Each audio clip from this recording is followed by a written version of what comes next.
Hello viewers, আজকে একটি গুরুত্বপূর্ণ কথা বলবো বাঙ্গার ফ্রাই এটিএম ট্রানজাকশন বিষয় নিয়ে। আপনারা নতুন একটি সুবিধা দেখতে পেরেছেন যে বাঙ্গার ফ্রাই এটিএমে এসবিআই এটিএমে যে কিউআর স্ক্যান করে, অর্থাৎ ইউপিআই ক্যাশ ডেবিট ট্রানজাকশন। ওইখানে কিউআর আপনারা অ্যামাউন্ট চুজ করার পরে এখানে কিউআর আসে, আপনারা ফোনপে, গুগল পে, পেটিএম বা আদার্স কোনো ইউপিআই প্ল্যাটফর্ম থেকে আপনারা স্ক্যান করে টাকা তোলা। তো আমি অনুরোধ করব সেখান থেকে টাকা তুলবেন না। আমার ২ বার সমস্যা হয়েছিল, একবার সমাধান হয়ে গেছে, কারণ সমস্যার সমাধান পেয়ে গেছি, কারণ ছোটো অ্যামাউন্ট ছিল। গত ১২ তারিখ আমি ১০,০০০ টাকা আমি ওখান থেকে স্ক্যান করে ওঠানোর সময় আমার টেকনিক্যাল ইস্যু এখানে স্ক্রিনে দেখিয়েছিল। আমি সেইখানে দাঁড়িয়ে আমি কাস্টমার কেয়ারে আমি কথা বলেছিলাম, কিন্তু ওইখানে ওরা বলেছে যে ৫ দিন সময় লাগবে সেই টাকাটি রিফান্ড আসতে হলে, বা রাত্রেও আসতে পারে বা ২ দিনের ভিতরেই আসতে পারে, কিন্তু এখনও পর্যন্ত সেই টাকাটি আসেনি। আজ আমার ৬ দিন অতিবাহিত হয়ে ৭ দিনের মাথায় পড়ে গেছে আজকে। এখনও সেই টাকাটি আসেনি। আমি ব্রাঞ্চে গিয়ে কমপ্লেন করেছি। বাঙ্গারফার যে এটিএমটি, সেই এটিএমটি হচ্ছে, আমি অরুণাচল ব্রাঞ্চে গিয়ে আমি যোগাযোগ করেছিলাম। অরুণাচল ব্রাঞ্চেই আমার বই। অরুণাচল ব্রাঞ্চ বলতে আমাদের নিয়ারেস্ট মাসিপুর পাশাপাশি, অর্থাৎ বালিঘাটের পাশাপাশি যেটা অরুণাচল ব্রাঞ্চ, এখানে বলেছে যে বাঙ্গারফারের যে এটিএমটি ওইটা প্রাইভেটের আন্ডারে পড়ে, যে এসবিআই হলেই কিন্তু ওইটা প্রাইভেট লেভেলের পড়ে, তার জন্য ওরা রেসপন্স দিচ্ছে না। তো আপনারা অনুরোধ করব যে বাঙ্গারফার এটিএম থেকে স্ক্যান করে ক্যাশ উইথড্রল না করেন। আপনারা মাসিমপুরে যে অরুণাচল ব্যাংকের নিচে যে এটিএমটি আছে সেখানে যদি স্ক্যান করে তুলেন তাহলে রিস্কটা কম হবে।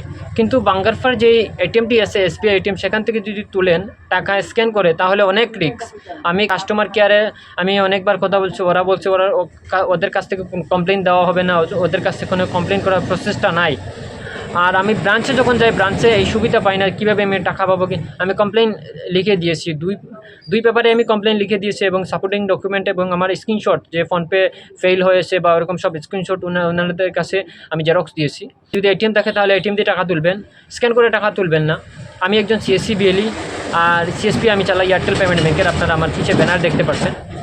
আমি একজন সিএসপি বিসি হয়ে আপনাদের কাছে একটা জিনিস বলবো যে স্ক্যান করে টাকা তুলবেন না। সুবিধাজনক আপনাদের নিয়ারেস্ট পাঞ্জাব ন্যাশনাল ব্যাংক আছে, এখান থেকে আপনারা টাকা উইথড্রল করতে পারেন, এবং এসবিআই সিএসপি আছে, এখান থেকে গিয়ে টাকা উইথড্রল করতে পারেন, এবং পিএনবি সিএসপি আছে নিচে, ওইখান থেকে টাকা উইথড্রল করতে পারেন। আমি যখন অরুণাচল ব্রাঞ্চে যাই তখন ব্রাঞ্চ ম্যানেজার বলে যে ফোনপে দিয়ে আমি ট্রানজাকশন করেছি, তো ফোনপে আমি কাস্টমার কেয়ারকে কমপ্লেন করব।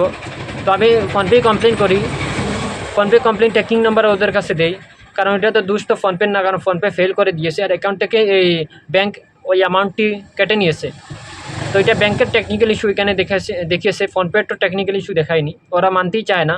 তো আমি আগামীতে যদি টাকা যদি না পাই, তো ওরা সময় দিয়েছে আমাকে ৭ দিন, যদি না পায় তাহলে আরবিআই রুল অনুযায়ী আমি কেস করতে পারি, এবং কাস্টমার কেয়ারে আমি কথা বলেছি। তো আপনারা আমার মতো এই অসুবিধা করবেন না।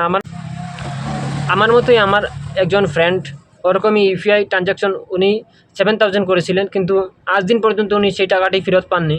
সেম এই এসবিআই বাঙ্গারপাড় এসবিআই এটিএম থেকে অনুরোধ রইল আপনাদের সকলের কাছে যে এখান থেকে স্ক্যান করে টাকা তুলবেন না।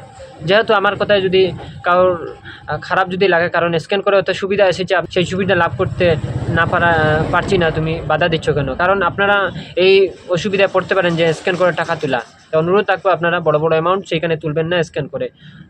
চেষ্টা মতো আপনারা এটিএম দিয়ে তুলবেন বা ইউনো এসবিআই ক্যাশ ডিপোজিট করবেন। যদি ভিডিওটি হেল্পফুল হয়ে থাকে তাহলে শেয়ার করবেন অবশ্যই।